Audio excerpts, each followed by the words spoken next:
So then there's this wizard, right? I think it might be a bear, whatever. And I'm sitting there and I think to myself, God, I hope you're not really Henry. But I think he's safe for now because he has a last name. I've noticed characters without last names are more likely to be stand-ins and plot devices. Where was I? Right, the Phasgu, which leads me into the multiple allegories about pregnancy. One is more apparent than all the rest. I've rewritten this like 3 times and I think this is the one. 4th time's the charm, that's what they say. And I think the real mimic was the friends we made along the way. Anyways. How was your weekend? You do anything cool? What do you mean, what's the mimic? It's what I've been talking about the last hour. No, it's not Afton. It's not Vanny. Yeah, no. No, not the Phasgu. Well, sort of the Phasgu, but not really. But actually, stop here. I'll just start from the beginning. I'll tell you who Mimic really is. The truth may surprise you. Roll intro. I don't have an intro. There are many bots running the Mimic 1 and maybe Mimic 2 software, but this one's special because he's the first. He's Edwin's Mimic. Who's Edwin? Edwin is a single father who had it all, until he didn't. He differs from Henry and William in the sense that instead of being this borderline mad scientist whose genius ruined his life and destroyed his family, Edwin's just a normal guy with really bad luck. His tragic story starts in good old fall 1969. Nice. As there are no mentions of his college experience varying from the norm, like other characters, it's safe to assume he was 18 when he entered and 22 when he graduated in May of 1973. Sometime between 69 and 73, he created a gimmicky little robot vacuum called the Cleanovat. That same year is when he launched his company. 2 years later, in 1975, Edwin would be 24 years old. This is an important point of reference brought up in The Storyteller, because when Edwin was 24, Fiona was still alive and close to popping and she was getting the nursery ready. At this point, they already have the house, which means they already have the factory too. If David is 4 as of the Mimic, but too young to enter kindergarten that same year, then his birthday can only be in February of 1975. Across the board, as far back as the 70s, the minimum age for a child to start kindergarten in the US is 4 years and 9 months, which means he just barely missed the cutoff. Fiona, dead. David, birthed. February 1975. What a way to start the year.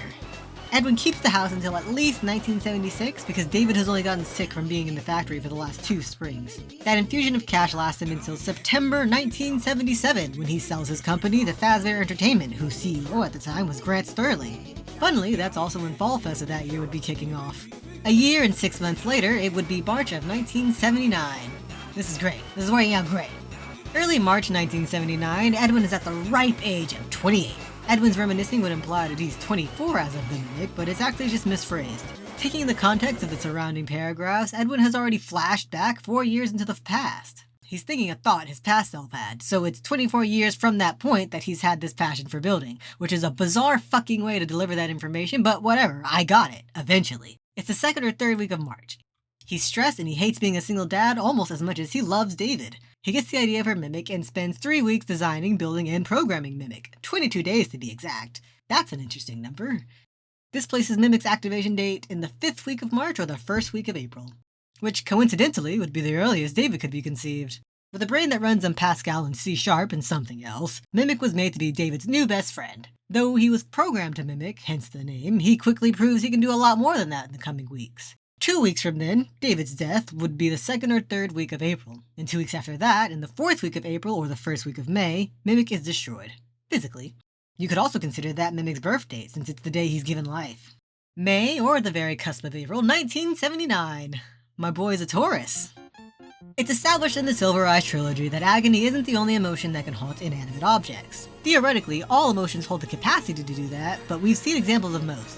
The Elidol and Charlie 1 are infused with sadness, aka grief or despair. Charlie 2 is infused with either disgust, which could be called loathing, or fear, which is deemed agony. Charlie 3 seems to be infused with joy or trust, though neither of them get a clear name. We see both utilized in fright. Joy is used by Jake, and trust is used by Arthur to help spirits pass on or find peace. And finally, we have Charlie 4, who ultimately becomes Circus Sadie, infused with rage.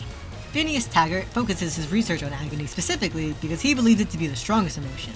This belief is partially his own bias, informed by his extensive childhood trauma, and partially inspired by the results of Masaru Emoto's water crystal experiments. Negative stimuli resulted in rapid formations, while positive stimuli took a lot longer to form. But speed isn't the same thing as strength. Positive stimuli takes longer to have an effect, but the end result is more stable compared to the rapid creations of negative stimuli. This is demonstrated outright by Taggart's aura bubble shield being completely ineffective, while Nurse Maisie's was able to take a few hits. It also demonstrates that this magic system is less like rock, paper, scissors and more like Pokemon. Arthur's trust and Jake's joy could generally counter agony, i.e. the fear of dying, but Jake could only do so much against Eleanor's agony specifically, hence why he couldn't free himself and Andrew from her at the same time. But there's another layer to hauntings. When emotion is directly infused into an object by a person like Henry and Edwin and even Afton do, it's more than just an offloading of that unwanted emotion. They're transferring a part of themselves into the object with that emotion. Edwin explicitly gives his rage to Mimic. For 2 weeks, Edwin had been lost in a void of despair, and now his despair had turned to rage. He had to get it out somehow, or it would consume him. But it's implied he gave Mimic something else from the very start. It is what makes Mimic special compared to all the other AI given a copy of the Mimic 1 programming. Edwin gave Mimic his joy, his passion, his love.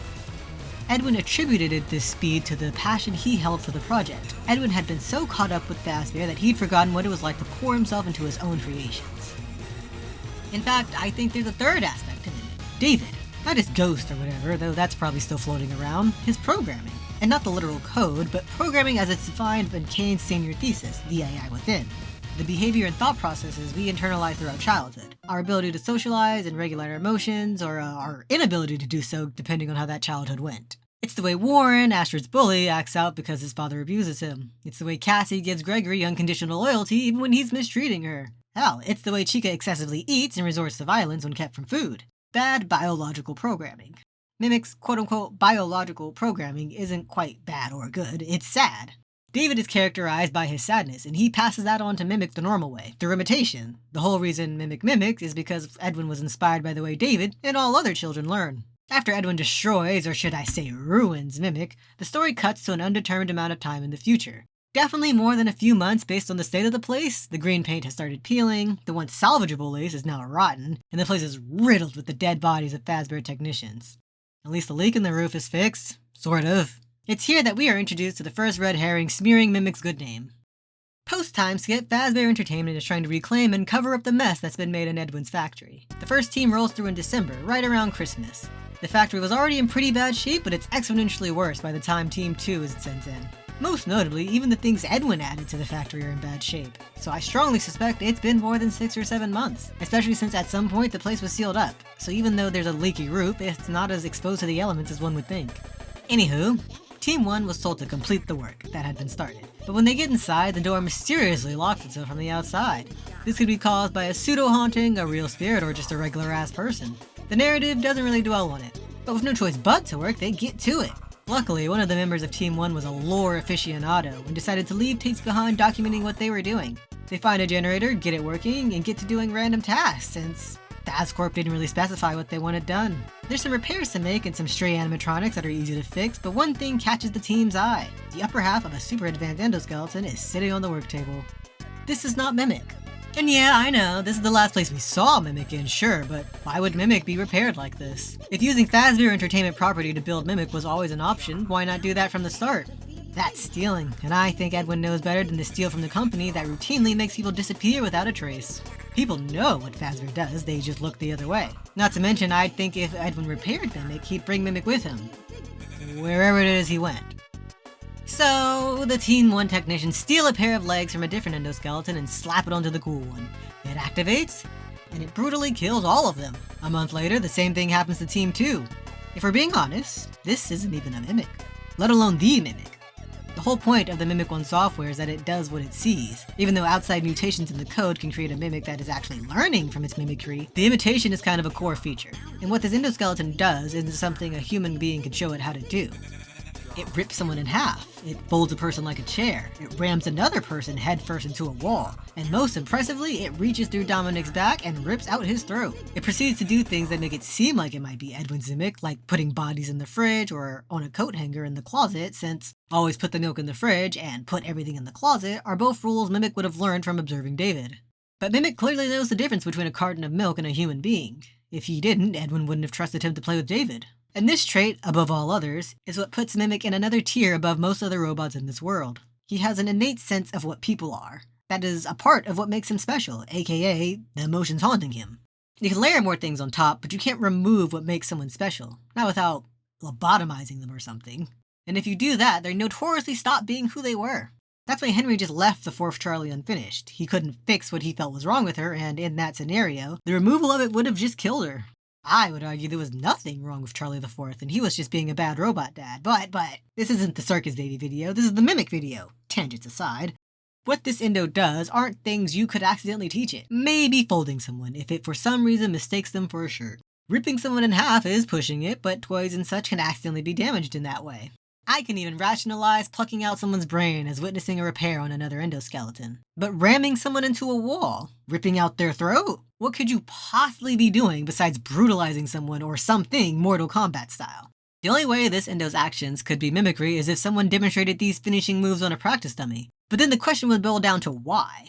It would also mean this robot isn't the killer on accident, and the mimic's eventual unwanted behavior, quote-unquote, is emphasized to have been unintentionally learned. The other point against it is that it doesn't demonstrate any shape-shifting abilities. Advanced endoskeleton is vague enough that it can mean anything, and they're using the term to mislead us. Technically speaking, the Endo O2s are advanced endoskeletons, in relation to Endo O1s. And the Glamrock Endos too are super advanced compared to their predecessors, but nowhere near as advanced as the Innards.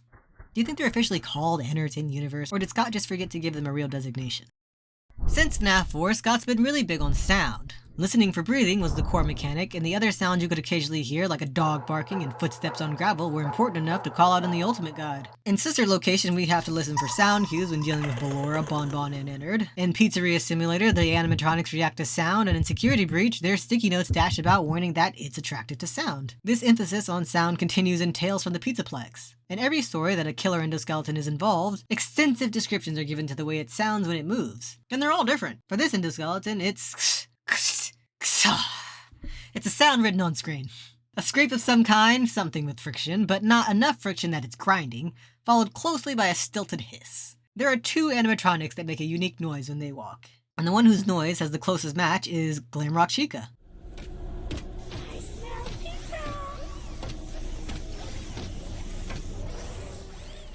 With that in mind, a lot of things sort of just neatly fall into place. Glamrock Chica is the killer. Well, one of them anyways. It explains why she attacks staff if the conditions are right. It explains why there's all this graffiti trying to warn trespassers about her, but not the other Glamrocks. It even explains why the FNAF Encyclopedia insists that her core attributes are that she, specifically, is going to kill you.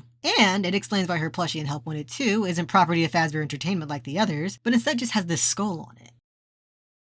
Well, dust's hands off. That's one imposter down. On to the next. Spoiler alert, there's two more. Eeny, meeny, miny. Gregory! Not that Gregory, this one. Yeah. This isn't Mimic either. Not to nitpick, but I think Mimic knows his name is Mimic. But if he didn't, surely he would think his name is David, or even Edwin. Mimic would have encountered hundreds, if not thousands of names since his creation, and to latch on to Gregory's is an odd choice. It is a Mimic, at least. The software, not the hardware. Not Mimic 1, but Mimic 2. This Gregory is patient 46. I'm gonna run through this quickly, but hit the little subscribe button and bing that ding so you get notified when I release a more in-depth essay about this in the future. In The Monty Within, a theory, and by theory I mean an explanation of this universe's world building that's about 90% accurate, is introduced called the AI Within. To put it simply, every person's brain is made up of two sides. Your computer side and your sentient or feeling side, on the left and right respectively. Your left brain holds all of your processes and functions and childhood trauma, while your right brain holds your conscience, the thing that, as far as Scott is concerned, is the thing that makes you human. Kane is a sentient human who gets a copy of Monty's AI zapped into his left brain because he was being nosy. This lands him in a Jekyll and Hyde-esque situation where he slowly starts to merge Monty's AI with his own, resulting in him becoming someone he doesn't want to be and becoming a passenger in his own body. You know, until it escalates, as all these stories do. Tangents aside. In Tales from the Pizzaplex, we learn of patient 46's left and right halves. Greg, from GGY, is their computer side, and Rory, from Didophobia, is its sentient side. Isn't that so clever? Greg, Rory, Gregory. If that is an accident, well, fuck me, I guess. Even Greg's nickname reinforces that he's only half of something. The full nickname is Dr. Rabbit, but he insists they call him Rab. And that's how the narrative refers to him from that point onwards. Greg is a skilled hacker with a knack for arcade games, who was responsible for secretly reprogramming Freddy to be his protector and infecting all the other animatronics in the Pizzaplex with the virus. Sort of. It's heavily implied that he's the one responsible for making all those therapists disappear. He's also new to the school district, showing up a month into the new school year. He's mature for his age, like Tony, but prefers to act like he's not. He prioritizes fun over responsibilities and does a cute little head tilt when he's thinking. And based on the way he rewrites Tony's story, he too has an inclination for the truth over fiction. He just expresses it in a way that seems like it's fake. Because, you know, there is a wizard. There is another world. There is a corporate conspiracy, and most importantly, there is a tentacled monster. He's a pretty good artist, too. Rory is an adult who didn't get the memo that that is the case. Kidnapped as a child after running away, he was subjected to a cruel experiment and subsequently forgotten about. At least, that's what he's led to believe. Every night, he's exposed to hallucination-inducing gas in a scenario reminiscent of FNAF 4, and every day, he wanders aimlessly around the recreation of his home until he's too tired to do so. But this is the right half, so what he does isn't that important. I primarily care about how he feels and who he is as a person. Before he ran away, he was a bit of an outcast. Though he had a good home life on the surface, his parents were somewhat neglectful due to work. This didn't go unnoticed by Rory, and it's what fed into his decision to run away. He finds great comfort in the voice of the man on the tape recorder and holds far too much trust in his best and only friend, Wade. A friend who, mysteriously, doesn't sound any different after a decade and just so happens to be in range for Rory to contact him via radio. A friend who shares a name with the character in the epilogue. Certainly not suspicious at all.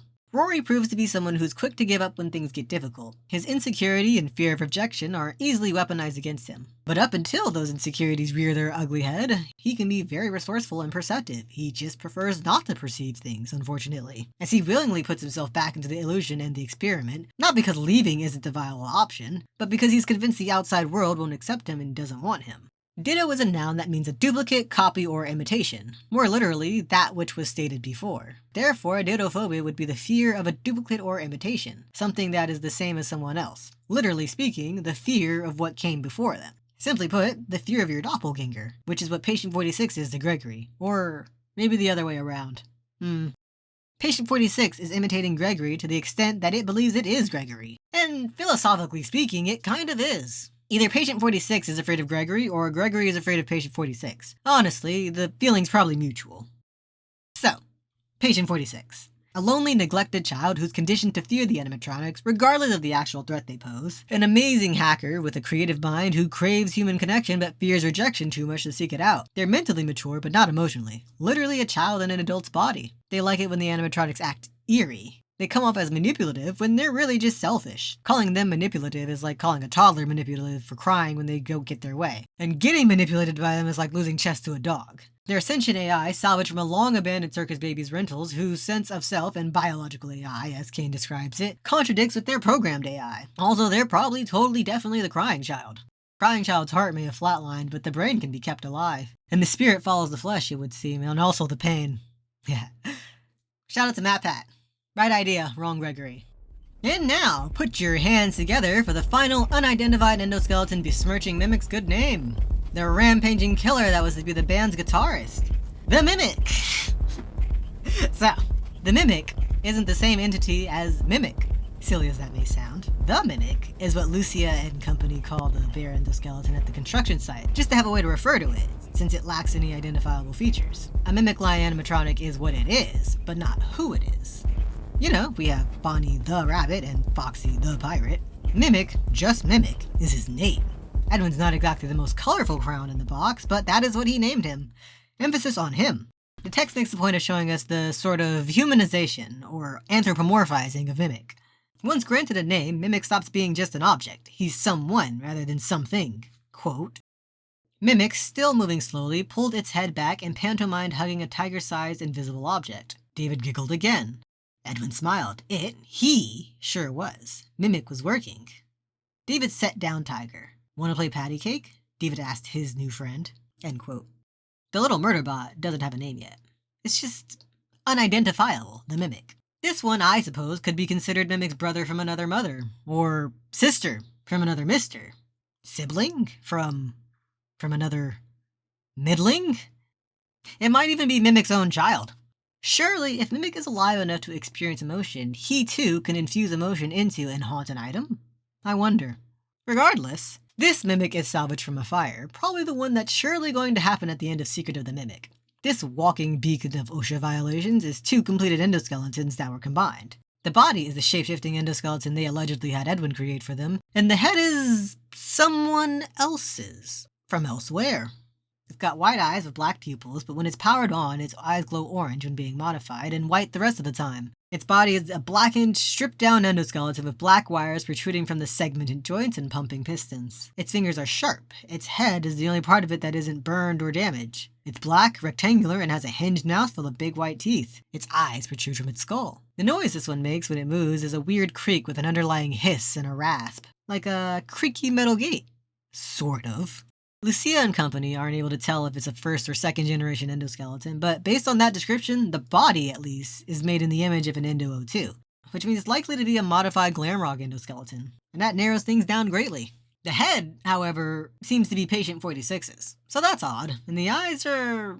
who even knows? Not Patient 46's. Alternatively, this is Springtrap's head. And I don't have an explanation for that either, but he's the only animatronic we have so far that has teeth, like, built into him. Regardless.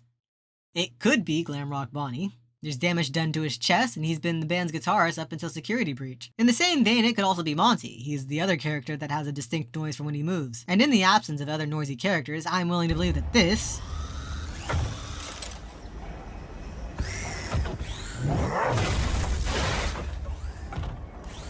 it's meant to be a sort of squeaky gate noise. All of the Glamrocks are capable of running when they want to, but Monty and Roxy in particular have a sort of lunge that allows them to cover a stupid amount of distance very quickly, much like we see the Mimic start doing about halfway through the night. But no, it's not a member of the band. It's a former member of the band. Someone who's notably missing. Someone everyone's been asking about. Mr. Cupcake. I bet you thought I was going to say Foxy. But no, Foxy clearly kept his pirate theme and was going to have his own section aimed at younger children, as he always has. They never made a Glamrock Foxy because they had Roxy instead. But Mr. Cupcake has always been by Chica's side, and it's not like the Pizzaplex scrapped his character. He's got his own shared attractions with Chica down in the bakery. So why doesn't Chica walk around with this one? Because he was going to walk around on his own, next to her. Plus, wouldn't it be pretty cool to see the little creep transform into a cupcake? At this point, you're probably wondering, well, if none of these mechanical wannabes are Mimic, who is? And that, my acquaintance, is something I can tell you with certainty. It's the daycare attendant, specifically Moon. Truly the best day of my life when I realized this. I always hoped they'd have some kind of actual relevance and wouldn't just get cast aside the way Vanny did, my other favorite character. Really, it tracks. The daycare attendant is the only animatronic of his kind here at the Pizzaplex. The workers only have a vague recollection of where he even came from, and Patient 46 has some sort of weird beef with him. But I'm getting ahead of myself. Let me explain why I'm so certain. Edwin's Mimic is made up of spare parts from around the factory, and then further upgraded with his own abandoned inventions. Some explicitly named parts include old wiring and pistons from an industrial washing machine, the metal housing of a compressor, and steel spools and gears from something called a lever's machine. A lever's machine is an old-fashioned lace-making machine primarily used in France. They did a brief stint in America, but otherwise it's basically a lost art out here. Regardless, Scott called this random niche machine out for a reason, and that reason is the noise it makes. Doesn't that sound familiar? One more time. Yeah? Yeah.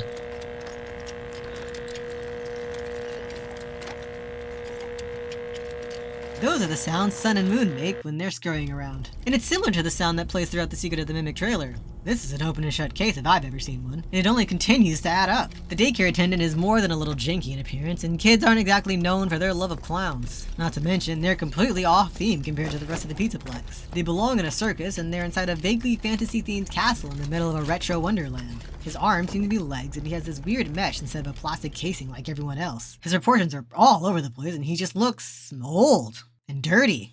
The description we're provided with in The Mimic matches a lot of the traits Patient 46 has, like the 2 white eyes, a torso that's not perfectly formed, and the novelty teeth. But there are a few things Patient 46 lacks that the daycare attendant has. The articulated neck, and the processor mounted on the back of his skull. But most importantly, the daycare attendant can shapeshift. I'd like to see any other animatronic in this building do whatever the fuck Moon is doing right now. I'd like to see them become some sort of quadrupedal spider thing to crawl inside the play tubes. It's as unsettling as it is amusing.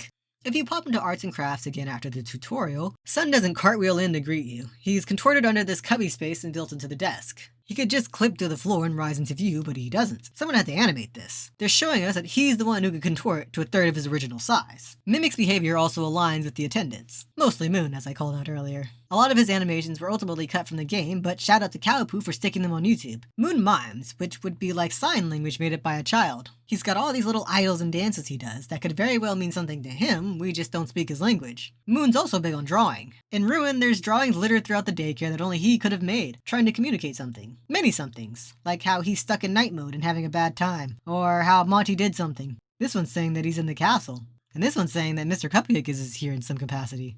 But he does more than crude drawings. Up in their castle, there's this grid of sticky notes with various shapes and symbols, some more recognizable than others, and based on their usage down in the shipping area, they're referring to the various attractions and locations inside the Pizzaplex. These fit the bill of a child's idea of hieroglyphics. I'm pretty on the fence about whether or not Mimic or his copycats actually have a thing for playing dress-up, but something Mimic is shown to have an inclination for is watching Edwin work. He'll go out of his way to pull himself onto Edwin's work table to see what he's doing. In the Bobby Dots, in the brief cameo Moon has, he's watching the technicians repair the generator. During the carousel and arts and crafts mini-games, he's attempting to watch the technicians still, even though we are actively antagonizing him with flashlights and pumpkins.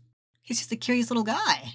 There's just, something more at play that causes him to act out and attack the technicians once they're so close. Perhaps something he learned from Edwin. Perhaps something he experienced firsthand, hint hint wink wink. And that's Mimic's true identity. He's Moon. And I suspect Sun is something or someone else he was combined with after the carnival burned down. He's not the villain. He's not a murderer. I bet he's not even a killer. He's just a little guy given sentience via trauma. Just like his father, he's just really, really misfortunate. He's even kind of ugly like Edwin. I love him all the same, though. 3 mimics and a fraud. Doesn't that sound crazy? A little nonsensical? A tiny bit convoluted? Yeah. But what's Five Nights at Freddy's without a bit of convolution and nonsensory? A bite of 83 and 87? A secret fourth closet? William being Eleanor the whole time? A not really time travel ball pit?